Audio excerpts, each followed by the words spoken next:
के पद पर कार्यरत है चेन्नई में। इतना अच्छा था पोस्ट है। हाँ सर, लेकिन यहाँ फिर भी उससे ज़्यादा डाइवर्सिटी है सर। तो कहाँ? बिहार में?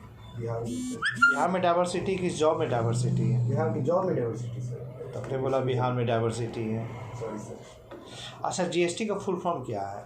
Goods and service tax. हाँ, ये प्रत्यक्ष कर है कि अप्रत्यक्ष कर है? अप्रत्यक्ष कर है। अप्रत्यक्ष कर। प्रत्यक्ष कर में कौन कौन आएंगे? इनकम टैक्स आएगा सर, वेल्थ टैक्स आएगा प्रत्यक्ष कर में, जिसपे सीधे सीधे कर लेवी होता है। हाँ, तो वो प्रत्यक्ष कर होता है सर। तो इनकम टैक्स और ये संपत्ति कर। हाँ। इसके अलावा कोई नहीं? हाँ, इसके अलावा भी आएंगे सर। जैसे जैसे कॉर्पोरेट टैक्स है सर, कंपनी को जो लगता है वो प्रत्यक्ष कर। कस्टम किस में आता है? कस्टम अप्रत्यक्ष कर है। अप्रत्यक्ष कर है। जीएसटी में है custom? Sir actually custom GST के साथ कंबाइन था पहले, लेकिन अब कस्टम को पार्शियली अलग कर दिया गया है और कुछ जगहों पे कस्टम जीएसटी साथ में है।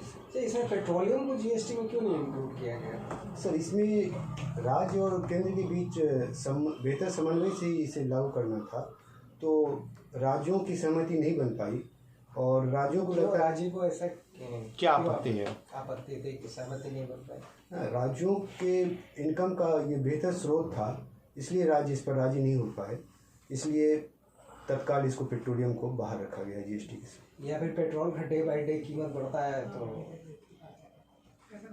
ये हाँ सर, ये भी कारण है सर, लेकिन वो राज्यों से सहमति नहीं बन पाई। अप्रत्यक्ष कर क्यों कहते हैं वैसे किसी कर को? जो अप्रत्यक्ष कर कहते हैं कि अप्रत्यक्ष क्यों कहते हैं? क्योंकि इसमें जिसको कर पे करना होता है और जो सरकार को कर पे करते हैं वो दोनों अलग अलग लोग होते हैं, इसलिए अप्रत्यक्ष कर कहा जाता है। नहीं समझ में आया तो ठीक से समझ। हाँ सर, जैसे कंज्यूमर को टैक्स पे करना होता है सर, और जबकि सरकार को टैक्स शॉपकीपर पे करते हैं, तो इसलिए यह अप्रत्यक्ष कर है। क्या प्रोपोर्शनल टैक्स और एग्रेसिव टैक्स में क्या डिफरेंस है? सॉरी सर, मेरी बात नहीं करता। फ्रिंज बेनिफिट टैक्स क्या होता है? सॉरी सर, मेरा नहीं पता। कॉर्पोरेट टैक्स क्या है? सर कॉर्पोरेट टैक्स जो कंपनियों का जो लाभ होता है उस पर जो लगाया जाता है टैक्स, वो कॉर्पोरेट इनकम टैक्स का स्लैब बताइए तो कितने स्लैब है? सर इनकम टैक्स का अभी एक्चुअली में दो तरीके की व्यवस्था है, एक टैक्स के साथ और एक टैक्स के बिना। मतलब सॉरी, एक सेविंग्स के साथ और एक सेविंग्स के बिना। तो जो सेविंग्स के साथ वाला स्लैब है उसमें भी 2.5 लाख तक कोई टैक्स नहीं है, 2.5 लाख से 5 लाख तक 5% है, 5 लाख से 10 लाख तक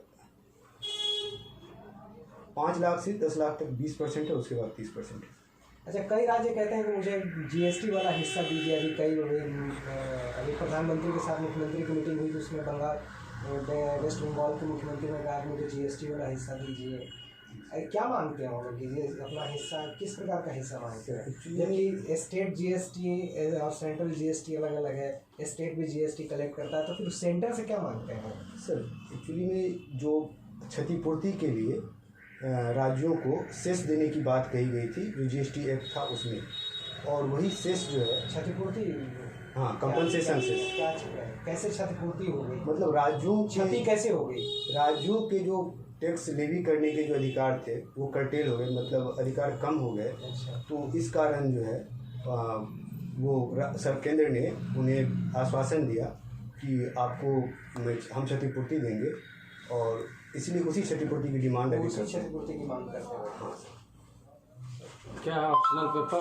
सर मेरा ऑप्शनल पेपर मैथिली है सर। या मैथिली। हाँ सर। और ग्रेजुएशन में क्या पेपर कौन सा सब्जेक्ट रखा है आपने? सर मेरा अकाउंट था सर।